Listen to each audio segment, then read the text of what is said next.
Hello, मेरा नाम राहुल है और मैंने कई सारे कॉम्पिटिटिव एग्जामिनेशन निकाले हैं जो कि सिंगल डे एग्जामिनेशन थे।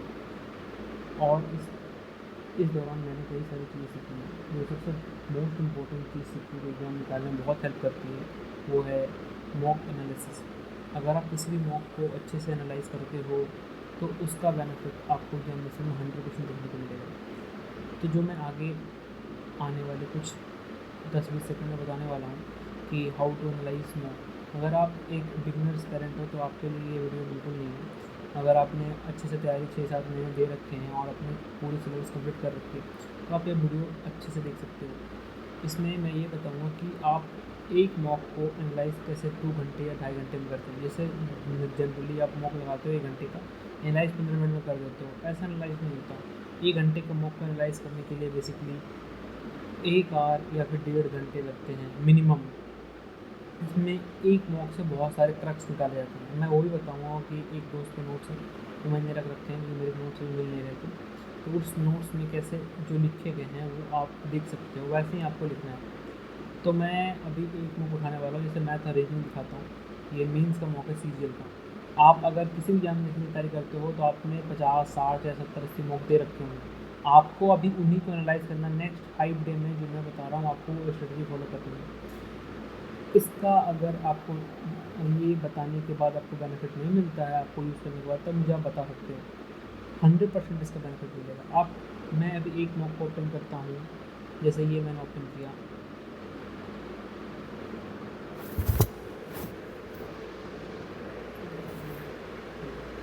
अब इसमें मैं क्या करता हूँ, सॉल्यूशन पे डाल देता हूँ और मैं फर्स्ट क्वेश्चन से ही शुरू करता हूँ। मैंने फर्स्ट क्वेश्चन को लिया और इसमें से क्या है कि जस्ट अब मैं इस क्वेश्चन को देखूंगा, मेरे लगने वाला जो टाइम है 1 मिनट 30 सेकेंड है। पहली बात ये, अब मैं इस क्वेश्चन को क्या करूँगा, पहले बनाऊंगा। सबसे पहले इस क्वेश्चन को मैंने बना लिया है। हो सकता है मैंने इस मॉक को 1 महीने पहले दिया हो या 10 दिन पहले या 15 दिन पहले दिया हो। इस क्वेश्चन को मैंने बना लिया है, फिर भी मैं इस क्वेश्चन को बनाऊंगा और इसको बना करके अगर कुछ मुझे इंपॉर्टेंट पॉइंट करते हैं या फिर मुझसे नहीं बन रहा तो मैं एक नोटबुक में नोट करूँगा। जनरली बन जाएगा क्योंकि 1 मिनट 30 सेकंड में बनना है तो ये बन जाएगा। बन जाने के बाद भी मैं इसका सॉल्यूशन देखूँगा। सॉल्यूशन में कुछ ऐसी चीज़ें बताई जाती है क्योंकि टेक्स्ट बुक के सॉल्यूशन में बहुत एक्स्ट्रा फैक्ट भी होते हैं, इसमें नहीं है। तो उसे नोट करना है अपने नोटबुक में। मैं आपको दिखाऊंगा कैसे नोट करना है, वो नोटबुक में लिखा है। आप इस क्वेश्चन को ऐसे एनालाइज करोगे, सेम आगे अगले क्वेश्चन को आप बना के देखोगे। इसे 12 सेकंड में मैंने बनाया। तो जब आप एनालाइज कर रहे होगे अपने मॉक को, तब वो 15 सेकंड या 50 सेकंड या 1 मिनट में लगा होगा, तो आप सोचोगे जो एवरेज टाइम से, जैसे मैं किसी कोई ऐसे क्वेश्चन में आता है उसमें 50 सेकंड लगा, आप यहाँ देखोगे ये एवरेज टाइम से ज़्यादा है। इसका मतलब ज़रूर मेरे मेथड में और इन जनरल मेथड में कुछ ना कुछ अंतर है जो मेरे टाइम को बढ़ा रहा है। तो आप बनाते हो देखोगे, अगर आप बनाते हो नॉर्मल, मतलब आफ्टर ये जब आप फिर से इसे बना रहे होगे अभी, तो आप देखोगे अभी भी अगर 50 सेकंड या 2 मिनट या 1.5 मिनट लग रहे हैं, इसका मतलब आपके मेथड में कुछ ना कुछ प्रॉब्लम है। तो आप यूट्यूब कर सकते हो, गूगल पे इस क्वेश्चन को सर्च कर सकते हो। सबसे शॉर्ट मेथड जो होगा, जो एग्जामिनेशन में यूज़ होगा, वो सीखना है। आप किसी भी मेथड को यूज करो, जो फास्ट है उसी को यूज करना है एग्जाम से, उसी सिलेक्शन में आना। आपने किस मेथड से सीखा वो मैटर नहीं करता। मैटर करता सबसे कम टाइम में बनने वाला मेथड, और उसमें ट्रिक यूज नहीं करनी है। फंडामेंटल आपके स्ट्रॉन्ग होने चाहिए, ट्रिक बिल्कुल यूज नहीं करनी है। हर क्वेश्चन के लिए अलग अलग ट्रिक होती है, बिल्कुल यूज नहीं करनी है। इसमें अगर आप रेशियो मेथड या फिर कुछ लगा सकते हैं, जल्दी से जल्दी बनाना चाहो, वही मेथड यूज होगा हमेशा। और जनरली हर बार जो अर्थमेटिक होता है गणित में, वो अनुपात और समानुपात का नियम बहुत जगह यूज होता है, यानी कि रेशियो प्रपोर्शन का नियम बहुत जगह यूज होता है। तो आपको इस पर रेशियो प्रपोर्शन चैप्टर जब आप पढ़ो तो उस पर आप बहुत अच्छे से ध्यान रखना। वो चैप्टर का यूज़ टाइम एंड डिस्टेंस में, टाइम एंड वर्क में, और परसेंटेज में, प्रॉफिट एंड लॉस में, एवरेज में, हर जगह यूज होने वाला है और वो आपके टाइम को बचाएगा। तो आप रेशियो को ध्यान से पढ़ना और उसको इसमें यूज़ करना, ठीक है। तो आप इस क्वेश्चन को बनाओगे, कम टाइम आपका लगना चाहिए। इसको फिर बना करके आप अगर ज़्यादा टाइम लगाते इस कॉपी पे नोट करना है, मैं दिखाऊंगा कैसे नोट करना है पहले। तो ऐसे सेम इसको भी बनाना है। ये बना हुआ क्वेश्चन है, इसे 34 सेकंड में, इसे मतलब आप देख सकते हो तुरंत बन जाएगा। बनाना नहीं, एक बार देखो यहाँ ऐसे से। हाँ, आप अपनी कॉपी पे देखोगे, हाँ 135 है एक में, और एक रुपये में इतना बेचता है 30% ऑफ। मतलब मेंटली अगर आप देख रहे हो इसको, मेथड आपके माइंड में बन पा रहा है कि ये ऐसे बनेगा, तो इस क्वेश्चन को नहीं बनाना है। अगर मेथड नहीं बन पा रहा तो बनाना है। ठीक है, आप अपने हिसाब से देख सकते हो। जैसे इस क्वेश्चन को 32 सेकंड में मैंने बनाया, तो आप देखोगे 2 कॉन्सेंट्रिक सर्कल 6 सेंटीमीटर कोड है, ये इसका डैट फार्मूला होता है कि कहाँ इसका क्या होगा, तो डैट निकल जाता है। तो आप देखोगे अगर आपके माइंड में ये आ रहा है कि हाँ ये ऐसे बनता है, इसका आंसर ये आ जाएगा, तो इसे नहीं बनाना है, आगे बढ़ना है। ऐसे 1 मिनट 23 सेकंड लगा, इसमें मेरा टाइम क्यों ज़्यादा लग रहा है, कहाँ मैंने मिस्टेक की।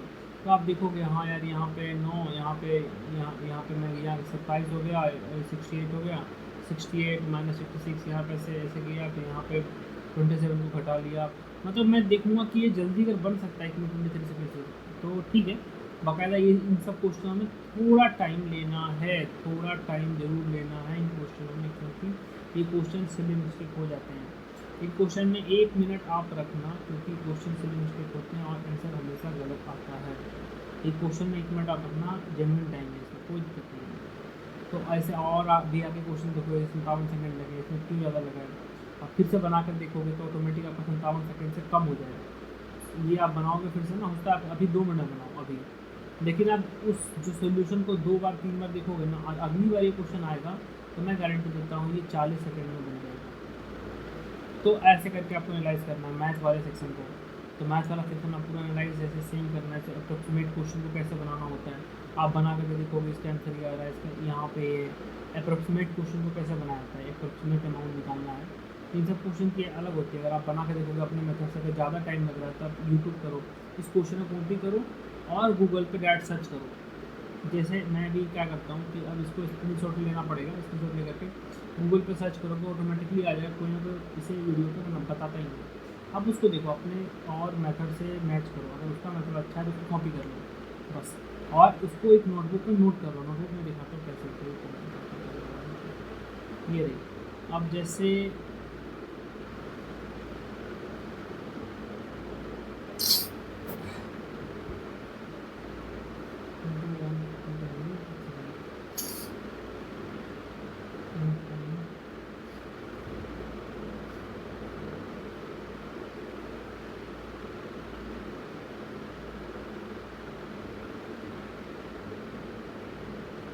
अब जैसे ये इसने तो पहले जीके को एनालाइज किया, तो इसमें देखोगे कि इसने यहाँ लिखा है ये, फिर इसने यहाँ लिखा ये, मतलब जीके को एनालाइज किया इसने पहले। जब मैथ वाले सेक्शन में, क्वांट वाले सेक्शन में आप देखो कैसे एनालाइज किया कि देखा उसने एक क्वेश्चन को पकड़ा, मतलब क्वेश्चन को लिख लिया, अगर ऐसा रहे तो इस फार्मूला का यूज़ करते हैं, और यहाँ पे लिख लिया, इस क्वेश्चन को बना भी लिया यहाँ पे।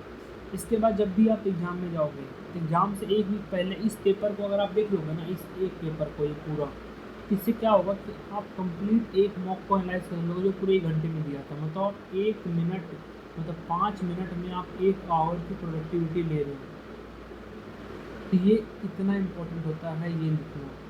आप देखोगे जैसे इसमें जीके में इसने कैसे लिखा है, जैसे नीलम को क्या कहते हैं, नीलम को, या फिर इंडियन लिबरेशन फेडरेशन किसने बनाया, कब बना, ISO पहले कब बना, विनय पत्रिका क्या, इंग्लिश वाले सेक्शन में जरूर वुड वेदर का यूज किया था, मतलब जो इसे इंपॉर्टेंट लगे वो इसने इस पर नोट किया।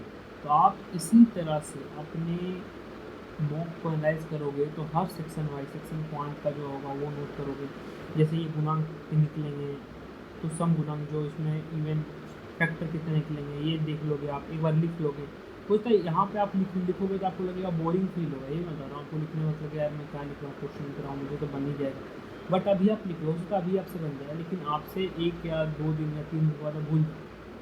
तो ये आप रखो, एक मतलब 1 वीक में 1 दिन में अगर आप 2 मॉक भी एनालाइज करते हो, ऐसा 2 या 3 मॉक एनालाइज करते हो जो आपने पहले से दे रखे हैं, अगर आपने 2 या 3 मॉक एनालाइज पर डे ऐसे करते हो तो आप इनफ एनालाइज कर रहे हो। आप न्यू मॉक मत दो, मतलब 5 दिन, जैसे मैं बता रहा हूँ, जैसे ये मैं दिखा रहा हूँ आपको, जैसे एक मॉक हो गया, यहाँ तक एक मॉक खत्म हो गया, दूसरा मॉक यहाँ शुरू हो गया, दूसरे मॉक में भी इतनी सारी चीज़ें ऐसे मिली, जैसे मैथ वाले सेक्शन में इतना मिला, जीके वाले में इतना मिला, इंग्लिश वाले में 1 मिला, तो तीसरा मॉक है। मतलब ऐसे करके आपको ये आपका तीसरा मॉक, मतलब 3 मॉक के इतने सारे निकले, और इतने चौथे मॉक के, मतलब 4 मॉक में इतने सारा निकल गया।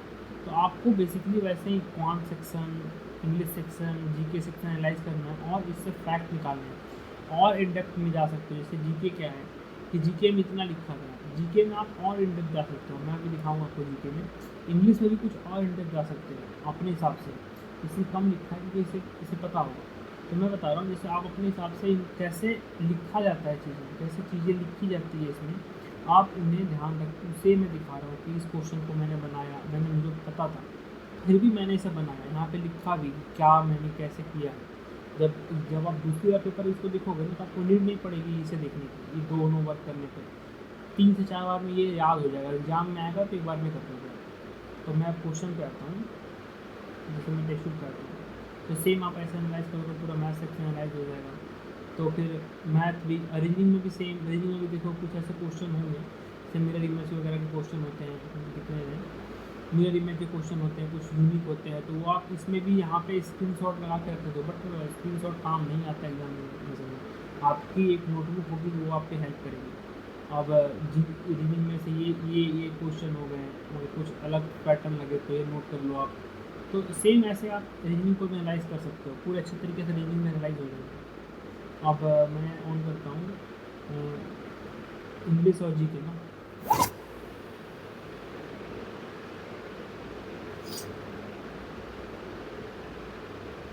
अब मैं इंग्लिश और जीके लिखता हूँ, इंग्लिश और जीके मैंने लगा रखा हुआ। मैंने एक सीडीएस का पेपर दिया था, ऐसे ही दे दीजिए,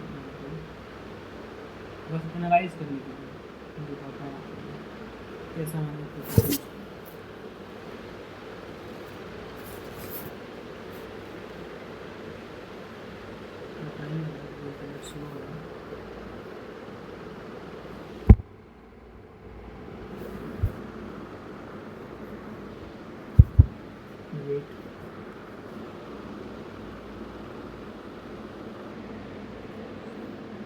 अभी मैं ये ऑन हो गया, इंटरनेट स्लो एक्चुअली मेरा।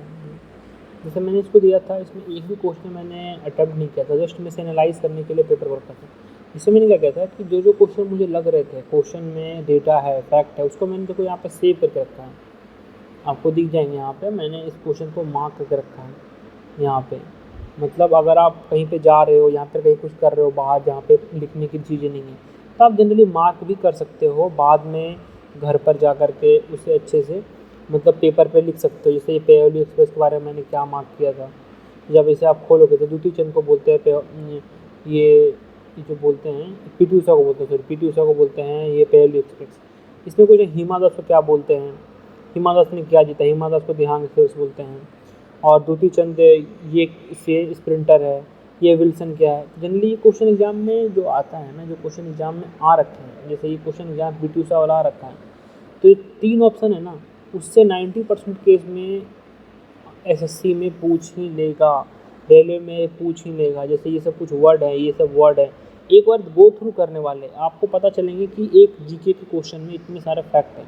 इसको आप पेज पे बाकायदा नोट करोगे कि हाँ ये चीज़ें हैं, जिससे कि आपको पता चलेगा। जैसे जीके में एक आंसर में इतने सारे आंसर हैं, मतलब इसे हम 3 से 4 लाइन में लगेंगे नोट करने में एक क्वेश्चन को, कम से कम। मतलब एक लिखोगे हिमा दास के बगल में लिख दोगे आप दिहांग एक्सप्रेस ऐसे लिख दोगे। द्वितीय चंद के बगल में स्प्रिंटर लिख दोगे, आपको अगर पता है तो नहीं लिखोगे, कोई दिक्कत नहीं। ये विल्सन जो है ये क्या है, नेशनल चैम्पियन, ये भी लिखने की कोई नीड नहीं है, बट ये क्या है, ये नेशनल चैम्पियन है, वो ये भी एथलीट है, ये भी लिखने की नीड नहीं। बाकी ये कुछ इंपॉर्टेंट वर्ड है, इसमें भी देख लोगे कुछ अगर लग रहा है आपको, वो जैसे डिस्क हो गया, हैमर हो गया, जंप हो गया, क्रॉस कंट्री हो गया, 1-2 वर्ड आप लिख सकते हो। तो फिर आगे जैसे देखेंगे मैंने कुछ और हाईलाइट करके रखे हैं इसमें, और मैंने देखो मैं हाईलाइट करके दिखाता हूँ। जैसे क्वेश्चंस जो इसमें नहीं हाईलाइटेड है, इसमें मैं बताना चाह रहा हूँ, इसमें हाईलाइटेड नहीं दिख रहे हैं लास्ट वाले में। जैसे इस क्वेश्चन में मैंने देखा, क्वेश्चन को पढ़ा अच्छे से, क्या है क्वेश्चन में लिखा हुआ, रिमेन जो भी है, मैंने इस क्वेश्चन को ध्यान से समझा, आंसर देखा। अगर आंसर मुझे पता है तो भी ठीक है, नहीं पता है तो भी ठीक है। आप क्या करोगे, इसका सॉल्यूशन देखोगे। सॉल्यूशन में इतनी सारी चीज़ें हैं, मतलब यहाँ देखोगे सॉल्यूशन क्वेश्चन क्या था, हिस्ट्री, ये ज्योग्राफी का क्वेश्चन है, हिस्ट्री का क्वेश्चन मिक्स है। अब इसमें क्या है कि एएसआई के बारे में भी दे दिया। अब इससे आप क्या है कि जो एक्स्ट्रा फैक्ट होते हैं, जिसे स्ट्रैटेजी के बोलते हैं, वो यहाँ से निकल के आते हैं। कुछ अलग अलग चीज़ें, एएसआई क्या है, इसका फुल फॉर्म क्या है, ये कैसे काम करते हैं। आप इसमें कुछ नहीं भी दिया हुआ है, फिर भी आप इसे गूगल या यूट्यूब कर सकते हो कि एएसआई का हेडक्वार्टर कौन है, एएसआई के न्यू है अभी कौन है, जो सीईओ कौन है या फिर जो प्रेसिडेंट कौन है, सर्च कर सकते हो। ये हिस्ट्री ज्योग्राफी क्वेश्चन से भी आप स्टैटिक निकाल सकते हो अलग। फिर अब ये ज्योग्राफी के क्वेश्चन से आप देखोगे बहुत सारी चीज़ें, या यहाँ पूरा आपकी अगर आपको जीके अच्छी करनी है, जीके में बहुत अच्छे मार्क्स लाने हैं, तो सीडीएस के जो जीके होते हैं आप उन्हें पकड़ो और उन्हें जस्ट अटैम्प्ट करो और उसके सॉल्यूशन को देखो। सॉल्यूशन में बहुत सारी चीज़ें आपको मिलेंगी, एग्जामिनेशन में मिल जाएंगे। ये पाई चार्ट क्या होता है, बार चार्ट क्या होता है, ट्रायंगुलर ग्राफ क्या होता है, स्कैटर ग्राफ क्या होता है। तो ये सब चीज़ें आपको ना मतलब एक क्वेश्चन में इतनी सारी चीज़ें मिल जाएंगी, आपको बहुत सारी चीज़ें मिल जाएंगी, जिसमें कि एक जैसे सबसे लंबी तट रेखा किसकी है, गुजरात की कितनी की है, गुजरात में इतनी है, इसकी इतनी है, इसकी इतनी। इंपॉर्टेंट नहीं है बट मिनिमम वाला पता होना चाहिए, मैक्सिमम वाला पता होना चाहिए एटलीस्ट। तो ये सब चीज़ें आपको एक पेपर से पता चलता है, कहाँ पे क्या है, कौन सा पोर्ट कहाँ पे है। इस पोर्ट एक क्वेश्चन से इतने सारे आंसर निकल रहा है। मतलब एक सीडीएस का अगर 120 क्वेश्चन का पेपर को एनालाइज करने में अगर आप 5 घंटा भी ले रहे हो फिर भी मतलब कम है। इतने में आप ना मतलब बहुत सारी चीज़ें एक कॉपी पे निकाल लोगे। जीके की अगर जीके में अगर आपको अच्छा स्कोर करना है, सीडीएस परफेक्ट। अगर आप किसी भी एग्जाम की प्रिपरेशन कर रहे हो, जो एसएससी, रेलवे, ठीक है, ये सब एग्जामिनेशन में तो जो है सीडीएस के पेपर के जो सॉल्यूशन होते हैं उसको भी यूज करके आप इजीली जीके में बहुत अच्छा स्कोर कर सकते हो। साइंस का पार्ट भी अगर आप है इससे देख सकते हो, बहुत तगड़ा साइंस का पार्ट होता है। आप इसमें साइंस दिखाता हूँ, जैसे ये तो ज्योग्राफी है भी, फिर ज्योग्राफी इसमें साइंस भी होगा कहीं, ये हिस्ट्री है, स्टैटिक का पार्ट है, मैं दिखाता हूँ आपको। जैसे ये है साइंस का पार्ट है, साइंस के पार्ट को आप ध्यान से देखोगे क्या होता है। आप इसको हिंदी में भी कर सकते हो अपने हिसाब से, जिस भी लैंग्वेज में आप कंफर्टेबल हो, तो आप उसको देख सकते हो। ये साइंस के पार्ट में क्या क्या लिखा है, लैक्टिक एसिड के बारे में पूरा बताया गया है, लैक्टिक एसिड कैसे बनता है, एनारोबिक एक्सप्रेशन, एनारोबिक रेस्पिरेशन हो गया, एटीपी क्या होता है, ग्लाइकोलाइसिस क्या होता है, इतनी सारी चीज़ें क्वेश्चन में आपको मिल जाएगी। लीफ का कलर क्यों हो जाता है, इसमें एक क्वेश्चन के आंसर में कितना इन डेप्थ बताया गया। इन चीज़ों को आप एक अगर कॉपी पे लिख लो ना, तो मैं बताता हूँ वो कॉपी मुझे लगता है कि 2 से 4 दिनों में पूरी मतलब 50-60 पेज भर जाएगी। आप उसी 50-60 पेज को पढ़ो, आप देखोगे कि आप किसी भी एग्जामिनेशन के क्वेश्चन को इजीली टेकल करोगे, क्योंकि एग्जामिनर जो होता है वो इसी से क्वेश्चन उठाता है, इसके सॉल्यूशन से। अब आयोडीन जो टेस्ट होता है किस लिए किया जाता है, बहुत सारा स्टार्च के लिए किया जाता है, बहुत बार पेपर में आया, ब्लू ब्लैक कलर का होता है, बहुत चीज़ें आई हैं। क्लोरोफिल कहाँ पे यूज़ किया जाता है, प्राइम पिगमेंट फोटोसिंथेसिस में काम आता है। जो पता है वो मत लिखो, जो न्यू चीज़ें वो लिखो आप सीडीएस के पेपर से। आप अपने एग्जामिनेशन के पेपर को भी एनालाइज कर सकते हो सेम तरीके से। कोई पेपर एग्जाम अगर आपने मॉक लगा रखा है रेलवे का सीधी का, उसको एनालाइज इसी तरीके से कर सकते हो। सेम इंग्लिश का भी एनालाइज ऐसे कर सकते हो, हिंदी का भी एनालाइज कर सकते हो। सेम ऐसे एक नोट बनानी है आपको, एक नोट ऐसी होनी चाहिए आपके पास कि कैसे एनालाइज किया। जो क्वेश्चन स्किप हो गए उसे भी बनाना है, जो क्वेश्चन बने हुए तो उसे भी बनाना है। आपको अगर जो क्वेश्चन बने हुए हैं कम टाइम लगे उन्हें एक बार माइंड में बनाना, अगर वो बन गए तो आप बेसिकली आप फिर उसे स्किप कर सकते हो, और जो नहीं बने उसे तो बनाना ही है, साथ में उसके पॉइंट को समझना। अगर अगली बार एग्जाम में आ जाए थोड़ा घुमा करके तो कभी नहीं छूटना चाहिए, तो उसको नोट करना कॉपी में ऐसे करके, जैसे यहाँ नोट है, जैसे यहाँ नोट किया गया है, इसे नोट करना है इसे, ठीक है। जैसे जीके में देखो इसे नोट किया है इन्होंने, तो ये ऐसे भी नोट करना है। तो ये आपकी एक मॉक की कॉपी बन जाएगी, 2 कॉपी बन जाएगी। अगर आपके एग्जामिनेशन अगर 3 महीने में, तो एक कॉपी पूरी भर जाएगी। उस एक कॉपी को बस पढ़ना एग्जामिनेशन से 1 वीक पहले, मैं बता रहा हूँ उसे 90% क्वेश्चन उसी से आएंगे। And thank you so much, काफ़ी टाइम मेरा निकल गया इसमें, ठीक है। होप बोरिंग ना लगे ये वीडियो। Okay, thank you.